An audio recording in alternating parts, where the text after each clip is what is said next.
Anda pernah nggak sih pas lagi cari-cari harga hotel rasanya kayak harganya tuh tahu gitu kita lagi lihat? Kayak ada yang ngawasin.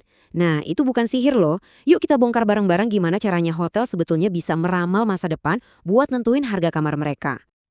Anda nggak salah lihat kok, hari ini harganya 1 juta, besok bisa jadi 1,5 juta.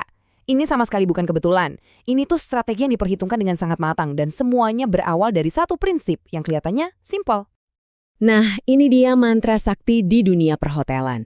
Ini bukan cuma soal jualan kamar, tapi soal memecahkan sebuah teka-teki yang rumit setiap harinya. Gimana caranya dapat kombinasi pelanggan, waktu, dan harga yang paling pas buat memaksimalkan keuntungan. Semua ini berjalan dalam sebuah siklus yang gak ada hentinya.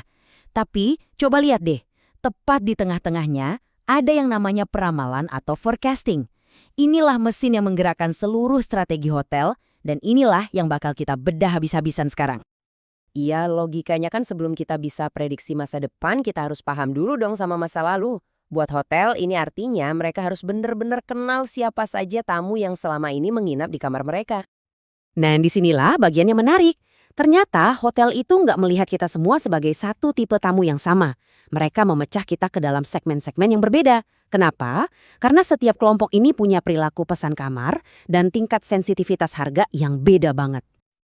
Jadi, tamu biasa atau transien kayak kita yang liburan sendiri atau sama keluarga biasanya bayar paling mahal. Sementara itu, grup tur atau rombongan perusahaan bisa dapat diskon karena pesannya banyak. Terus ada juga perusahaan yang punya kontrak sama kru maskapai yang ngasih pemasukan stabil meskipun tarifnya paling rendah. Masing-masing punya perannya sendiri-sendiri. Oke, sekarang kita masuk ke jantung pembahasannya. Peramalan ini, sekali lagi, bukan sihir atau tebak-tebakan. Ini adalah ilmu yang murni berdasarkan data untuk mencoba melihat apa yang kemungkinan besar akan terjadi. Jadi, peramalan itu apa sih sebenarnya? Gampangnya, anggap aja kayak kerjaan detektif data. Hotel ngumpulin semua petunjuk yang mereka punya. Dari masa lalu, dari pasar, untuk membangun sebuah model yang logis buat menjawab dua pertanyaan krusial. Kira-kira berapa banyak kamar yang bakal laku dan berapa banyak uang yang bakal didapat. Nah, untuk bikin ramalan yang jitu, manajer hotel itu harus punya dua mata. Satu mata melihat ke belakang, ke data historis mereka sendiri, apa yang terjadi tahun lalu di tanggal yang sama, dan satu mata lagi melihat ke sekeliling, ke apa yang terjadi di pasar sekarang. Mungkin ada konser besar, atau mungkin hotel sebelah lagi ada promo. Ini konsep yang penting banget nih. Permintaan terbatas itu ya jelas, sejumlah kamar yang dimiliki hotel. Tapi yang lebih menarik itu permintaan tidak terbatas. Ini tuh pertanyaan, gimana kalau? Kalau seandainya hotel punya kamar tak terbatas, berapa banyak sih yang sebenarnya bisa mereka jual? Kalau angka ini jauh lebih tinggi dari jumlah kamar yang ada, itu sinyal yang kuat banget. Saatnya naikin harga. Tentunya nggak semua ramalan itu dibuat dengan cara yang sama. Ada model yang simpel, yang mungkin cocok buat hotel kecil di kota yang pasarnya stabil. Tapi untuk hotel raksasa di kota metropolitan yang super sibuk, mereka mungkin pakai machine learning yang bisa nemuin pola-pola tersembunyi. Misalnya gimana cuaca di negara lain bisa mempengaruhi pemesanan kamar minggu depan. Semakin rumit pasarnya, semakin canggih juga alatnya. Oke, jadi hotel udah punya ramalan permintaan yang solid. Terus apa? Nah, sekarang saatnya mengubah prediksi itu jadi aksi nyata. Dan aksi utamanya adalah menetapkan harga. Sederhananya, elastisitas harga itu menjawab pertanyaan ini, kalau saya naikin atau turunin harga, seberapa besar sih pengaruhnya ke jumlah orang yang mau pesen? Memahami ini adalah kunci supaya nggak salah langkah dan malah kehilangan pendapatan. Gampangnya gini. Kalau permintaan itu elastis, artinya tamu itu sensitif banget sama harga. Harga naik dikit aja, mereka bisa langsung cari hotel lain. Tapi kalau permintaannya inelastis, mereka cenderung lebih cuek sama harga dan bakal tetap pesan. Contohnya, waktu ada konser artis besar di kota, permintaan kamar hotel jadi super inelastis. Biar lebih kebayang, kita lihat contoh sederhana ya. Bayangin ada sebuah hotel yang memutuskan untuk ngetes pasar. Mereka naikin harga kamar sebesar 5%. Dan inilah hasilnya.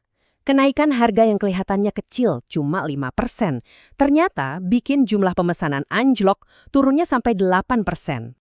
Jadi apa artinya ini? Artinya permintaan di pasar itu elastis.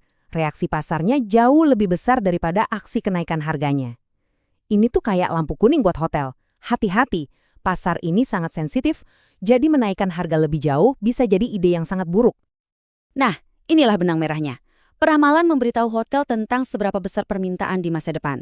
Lalu, elastisitas memberitahu mereka cara terbaik untuk merespons permintaan itu dengan harga. Inilah inti dari penetapan harga dinamis yang bikin harga hotel berubah-ubah setiap saat. Jadi, buat apa sih hotel repot-repot melakukan semua analisis rumit ini?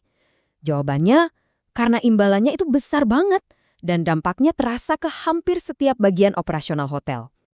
Ini efeknya kemana-mana loh. Mulai dari nentuin jumlah staf kebersihan yang pas buat besok, sampai kapan waktu terbaik buat meluncurkan kampanye diskon di media sosial. Semuanya itu bergantung sama seberapa akurat ramalan mereka. Jadi ini bukan cuma soal harga, tapi soal menjalankan seluruh operasional hotel dengan lebih cerdas dan efisien. Jadi lain kali Anda lihat harga kamar hotel di aplikasi, ingatlah ini. Angka yang Anda lihat itu bukan angka acak. Itu adalah puncak dari sebuah gunung es analisis data yang super kompleks yang semuanya dirancang untuk memaksimalkan setiap rupiah pendapatan hotel. Dan ini membawa kita ke sebuah pertanyaan menarik untuk masa depan. Seiring teknologi kecerdasan buatan atau AI membuat prediksi-prediksi ini jadi semakin akurat, kira-kira siapa yang bakal lebih diuntungkan? Apakah kita sebagai tamu yang akan dapat penawaran yang lebih personal dan pas? Atau justru hotel yang keuntungannya makin besar? Sesuatu untuk kita pikirkan bersama.